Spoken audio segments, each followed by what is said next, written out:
Alchemy Theatre Company is a theater company. We move around a lot and we rent out other theater spaces to put on our own shows. So we don't really have a home base. So our purpose is really to do a lot of the shows that maybe other theaters can't put on because of budgetary restrictions, or they're afraid the shows won't sell enough. So it's really our job to do some shows that maybe wouldn't get seen otherwise in our theater community.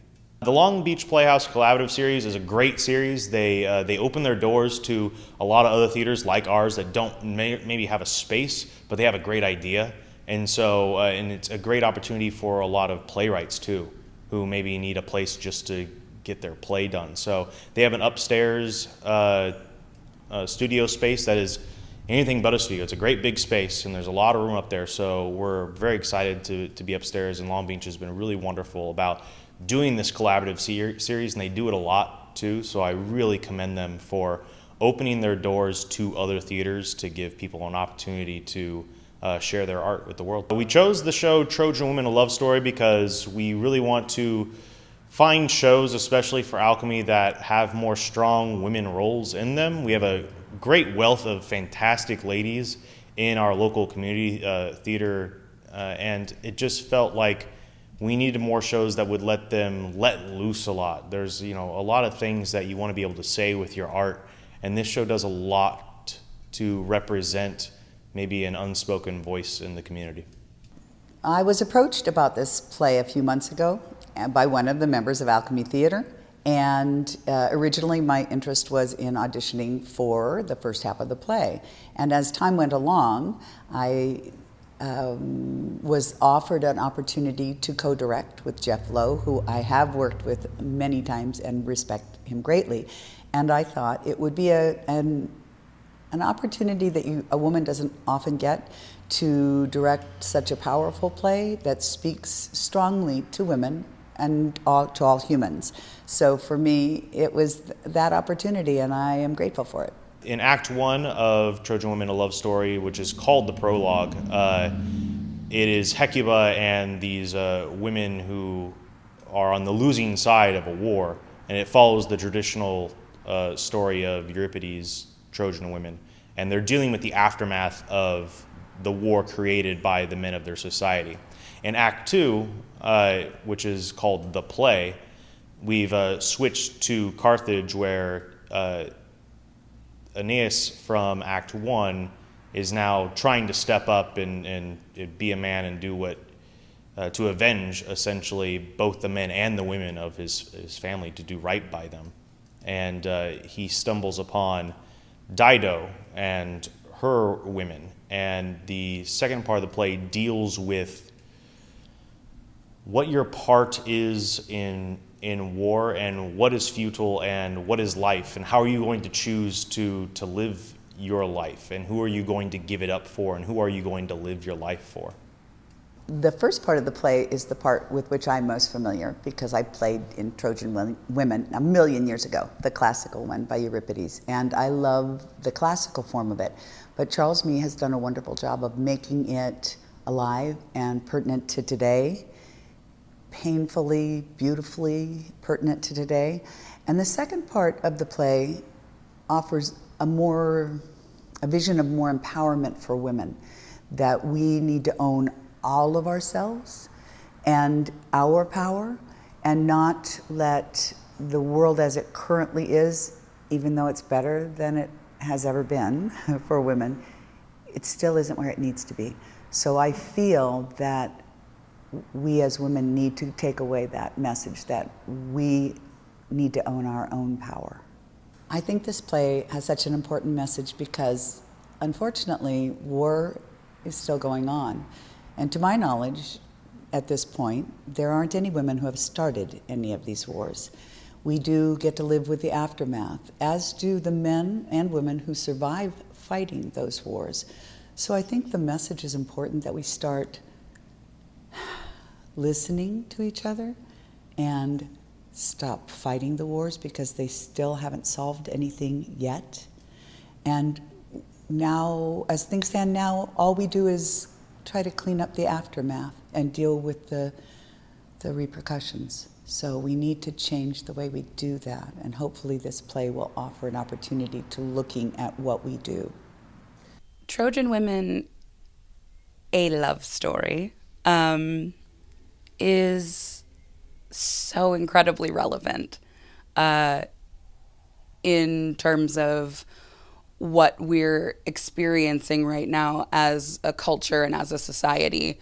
There is a lot of there's a lot of dialogue in the show about the dynamics of war, the dynamics of gender, the folly of putting people in boxes and exploiting people. And I think it has a lot to say about what I ascribe to in life, which is that you have to treat people with compassion, and you have to kind of meet people where they are. In a time where women's voices are starting to be heard, and this show is all about hearing women's voices and the experiences that they've had and legitimizing the different things that they go through, from the most brutal realities to the most fantastical realities. You're seeing a whole range of women, and it's really beautiful. That the roughness and the grittiness is there, and it's meant to be there, and that women can be gritty and women can be mean and can be strong, and there's no backlash with that. They can be who they need to be when they need to be, and they can feel their emotions the way they need to. I think it's just very timely with what's going on, in current society today. It deals with a lot of themes, and it does so in a pretty in-your-face, unapologetic manner, which I think is important. And I think it says a lot about, relationships between men and women, between women and women, and that primarily the power dynamics within. Overall, I think it's kind of unique and interesting in that you show society as being male dominant, and that's Act 1. And then when you get to Act 2, of course, this is kind of Act 2 in a sense is a resolution from Act 1, at least from the time period. It shows how the possibility of a female-dominant society could exist. So you're getting two sides of the story. You're getting a male-dominated society in Act 1 and a female-dominated society in Act 2, and how the different things work together, how they're separate, but how in each of those realms, in Act 1, how it all works. In Act 2, how it all works. And is one better than the other? Who knows? But the idea of the entire show is that I think Charles Mee is trying to represent or show is both sides in what we feel is what is considered a very male-dominant society to a female-dominant society, and maybe where we are right now today in society, where we kind of see currently a clash going on between what has been, which has been the male-dominated society, and what maybe could be with a female integrated dominated society.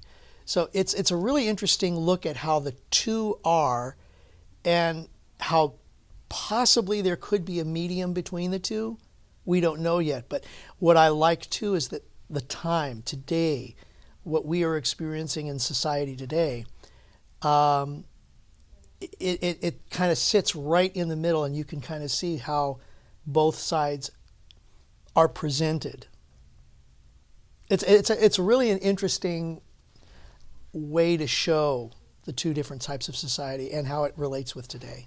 I think the arc of where it comes from to where it goes to is such an important arc for today. Because the show itself lends itself to some of the feminist movement, and not only feminism, but intersectional feminism, and a lot of the talk surrounding, sexual assault and speaking up. And we come to this place where it's a feminist utopia. Like, this world that Dido is the ruler of becomes a feminist. It is sort of a feminist utopia that I think the world today is missing. It's missing that an atmosphere of love and kindness and nurturing, which are all attributes that are kind of in our world given to the feminine. They lend themselves to women generally. But I think it's so important now to have conversations about what that world would look like, a world where not necessarily women were in complete and total control, but definitely a world where we lend ourselves to more of the feminine aspects of the human condition, like love, like kindness, like caring, like nurturing, like child rearing in a certain way. And we lend ourselves less to things that are attributed to the masculine of our world, like war and violence and blood and guts and anything you'd find in a Tarantino movie. I think that's the world that we come from in this show, and the world that we enter into is this sort of sweet-smelling, it's like a day spa almost, filled with beautiful women and feminine energies, and the masculine energy that enters that world is sort of morphed and changed into something a bit more subtle and a bit more beautiful. And I think that is an important theme for our world today. How can we change that violence into something beautiful? Voices in this play are primarily these Trojan women, the matriarch in some ways of whom is Hecuba, and their voice is one of explaining to an audience that may have forgotten or doesn't remember the horrors of war and what happens. So what Charles Mee has done is taken the Euripides play of Trojan Women and updated it with our own stories as modern civilization. So a lot of the stories that are told in the play are sometimes direct interviews from women who survived the bombings of Hiroshima and Nagasaki, and a lot of our modern horror stories.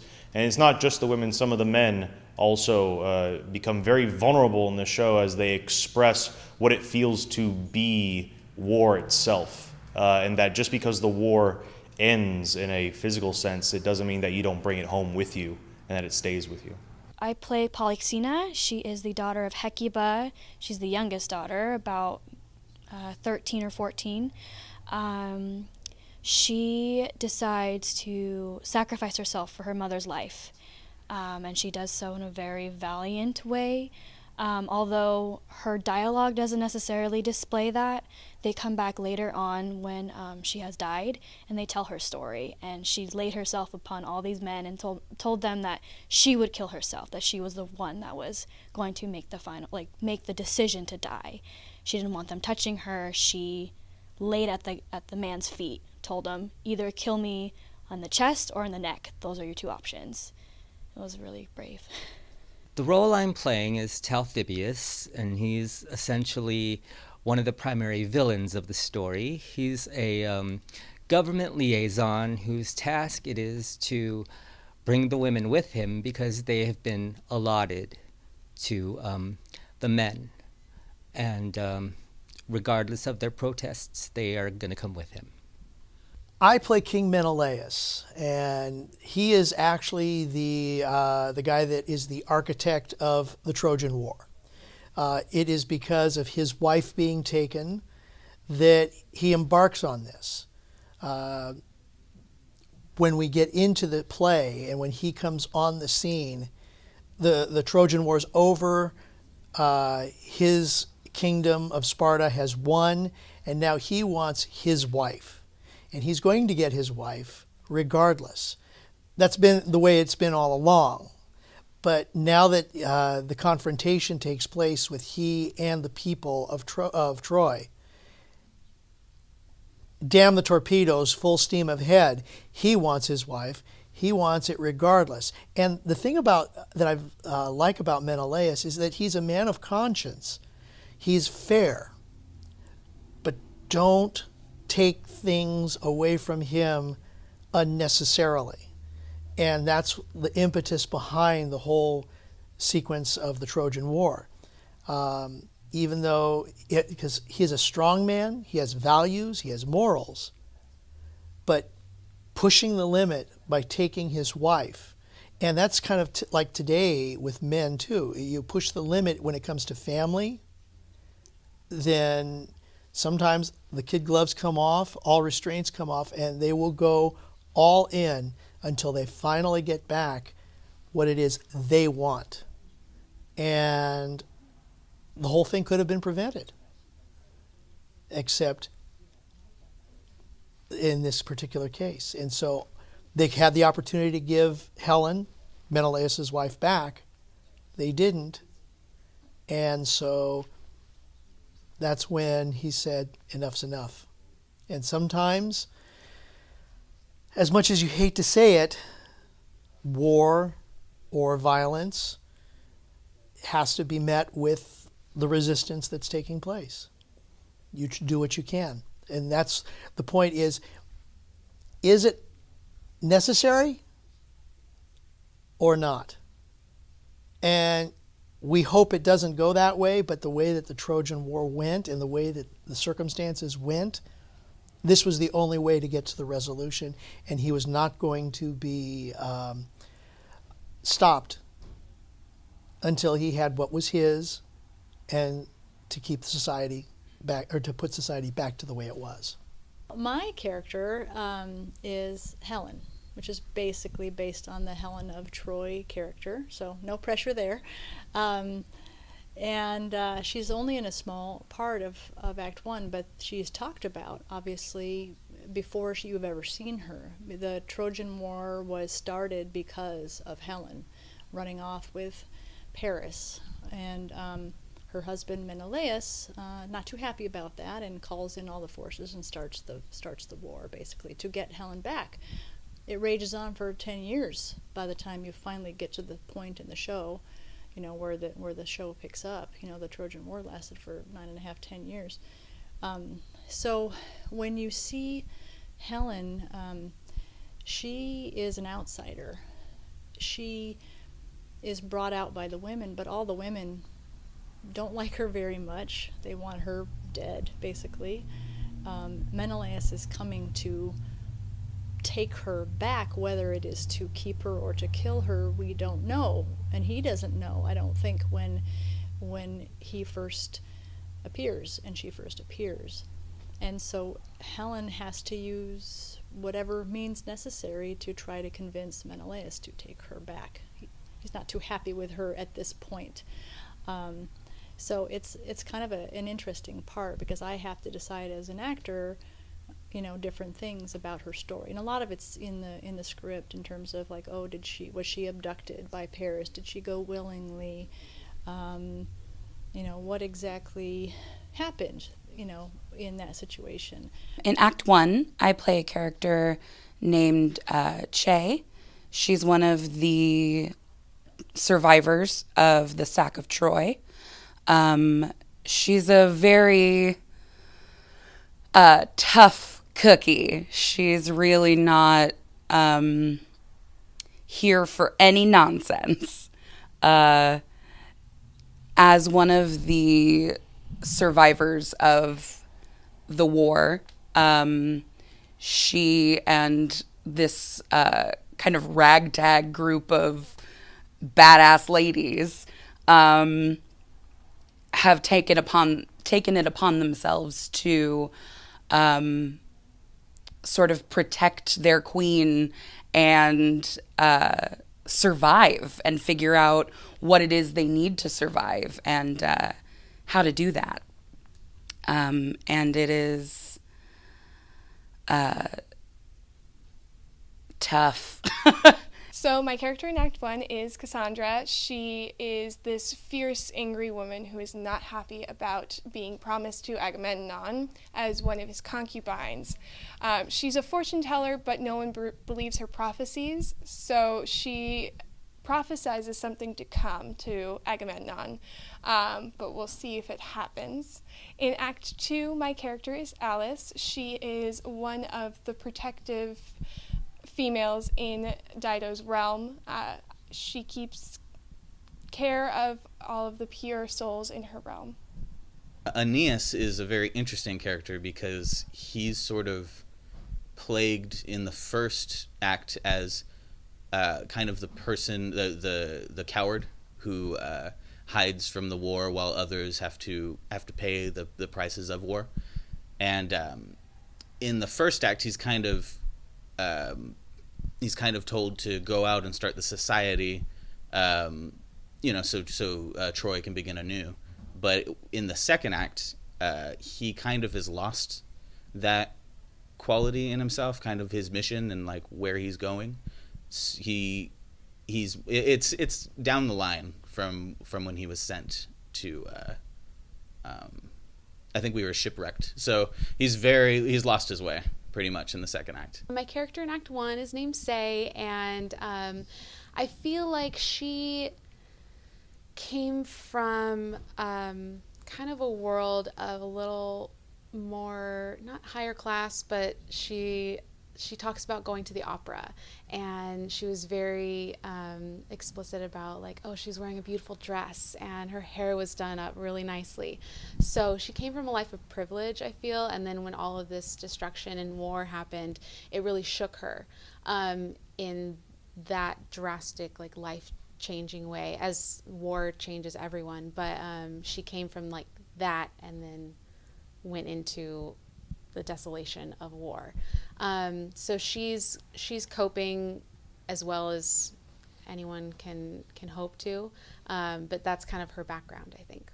Act 2, I don't have a character name in Act 2, but I feel like I am more of one of like the innocent characters who hasn't experienced any of this like huge destruction before, and so I feel like that's a big jump from Act 1 to where I went through this directly and I really experienced those horrific things that happen from war, into Act 2 where I'm more naive to that. The character that I play in Act 2 is Andrea. She's very, very, very different from my character in Act 1. She's much softer. She's much more nurturing, kinder, and because she lives in a totally different world. And it's, you really get to see between the acts what has come of men running things versus what comes of women running things. So the characters really couldn't be more different. The first act is Bill, and he's somewhat of a savage character. He's much more on the warmongering side of, let's just say, the Trojan War. He's one of the victors, the Greek army, and he's there to support the distribution of women. And he's one who revels in war and revels in the spoils of war. It's a much more dark character. Now, for the second act, Eddie doesn't actually have a whole lot to say, but these men's backstory is that they're in fact refugees, but they're still soldiers. They're still men of honor. But the way I've approached it is, since, a lot of the more vicious, dark energies come out in the first act, and this is a very different character, he's a little more light. He's a little more up for, negotiation. He's up for peace. He wants to go home at the end of the day, and he is in fact rescued by the women around him. So yeah, they're two I guess you could just say they're totally polar opposites, but they're both soldiers. They're both military men. So my character in Act 2 is Dido. She is kind of this supreme being. Think like American Horror Story Coven and like the supreme of the witches. No, but it's like she is a supreme being, and she kind of lives in this world that exists out of time and space, and she ends up inviting some lost travelers into her world, and a love story ensues. A beautiful love story between her and Aeneas ensues, and so does some chaos, actually. So does some chaos. But I think as a supreme leader, Dido, her job is to be the force of this world's nature, to be this kind of statuesque and upstanding leader and provider for the people who rely on her.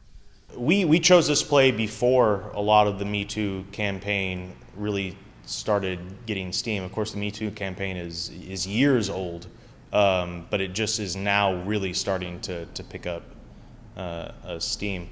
So, I mean, we really picked it because we feel like women need a stronger voice in the community. But it absolutely, you're going to see all of those things that mirror our own society in this play. This play remains timely, even updated from the Euripides version. So Charles Mee's done a fantastic job with keeping the ideals universal. And you're going to see a lot of those ideals in the show with, the Resist campaign and the Me Too campaigns. And, I hate to say that they're campaigns. They're more of our existence as human beings, how we need to be better and how we need to stand up for what is right as humans and treating each other better. So, and I think a lot of that has to do with strong women taking a stand and saying this is not okay and how you have treated us is not okay. And not just that, explaining to everyone, men especially, that this is what you have done to me and this is how it feels. It's not just that, you harassed me.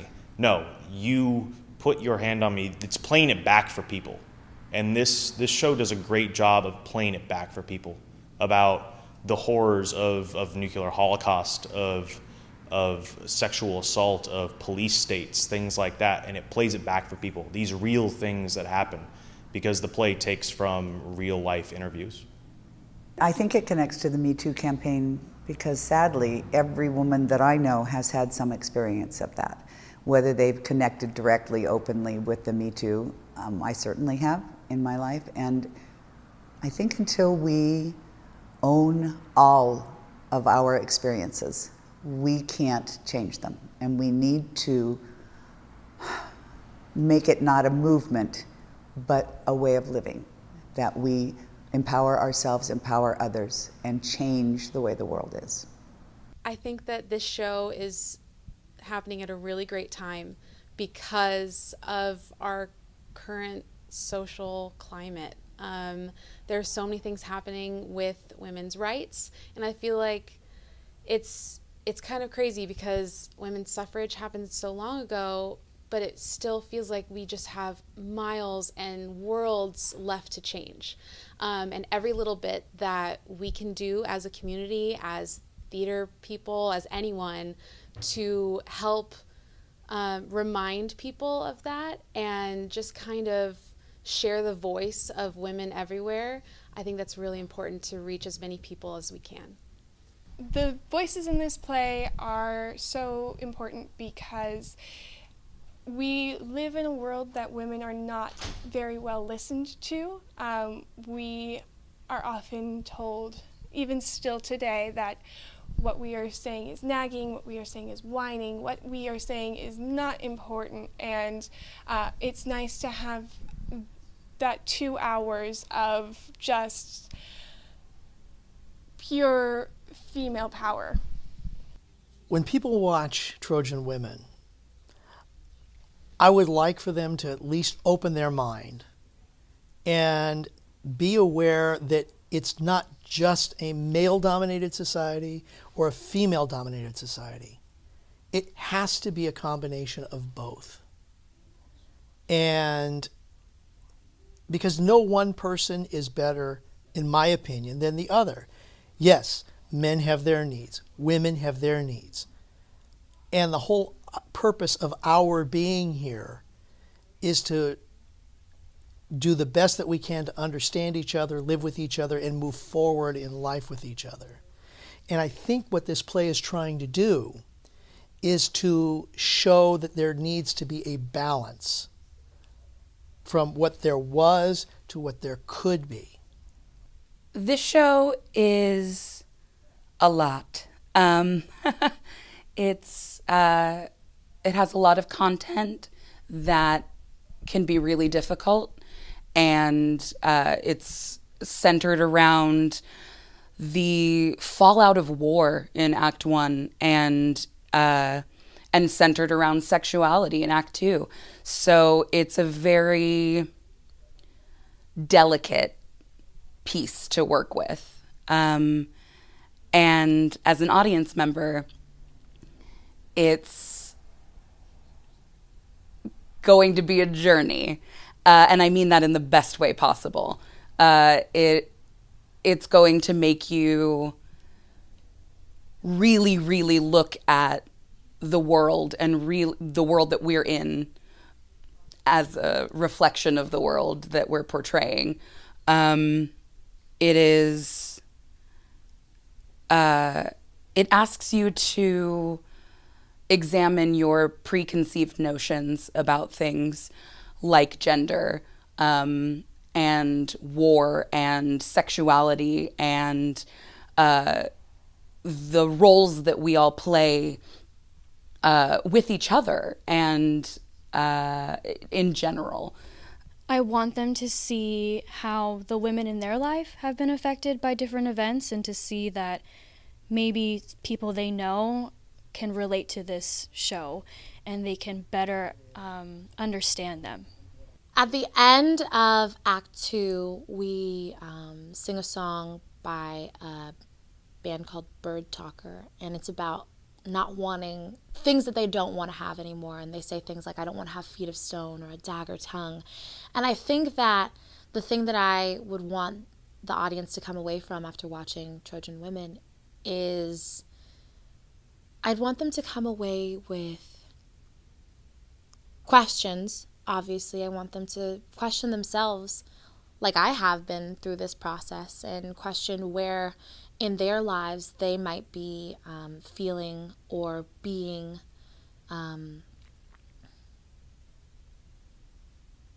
uncaring or unloving, or where in their lives they've received less care than they should or less love than they should.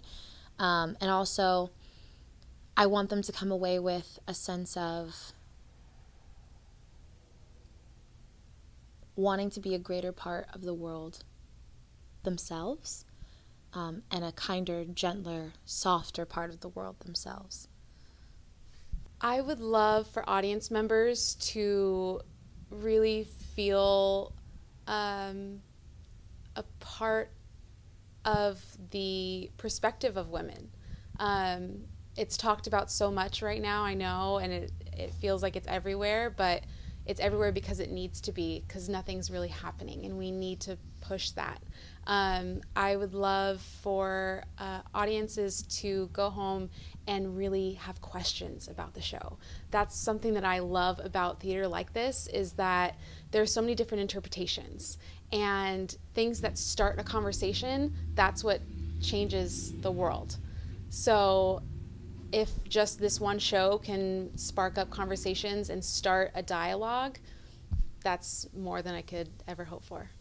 I hope that the audience learns that there is power in love and things to learn from love. And when you approach something with the idea of educating rather than retaliating, that is how you can win over a crowd.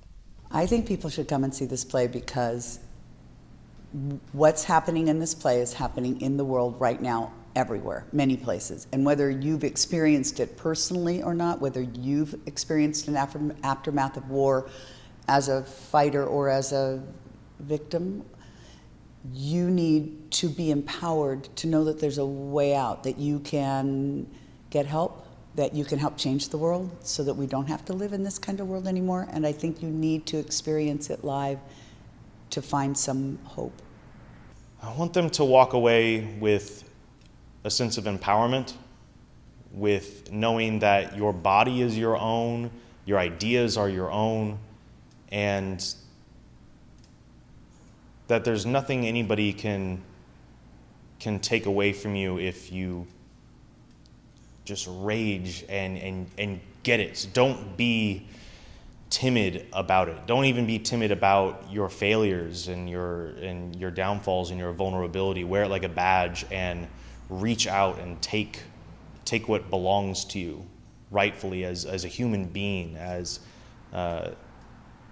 So I hope that people feel empowered walking out of the theater, that they see a little bit of themselves that maybe they wouldn't or couldn't express maybe to their friends or family, but these women on stage are willing to say for them.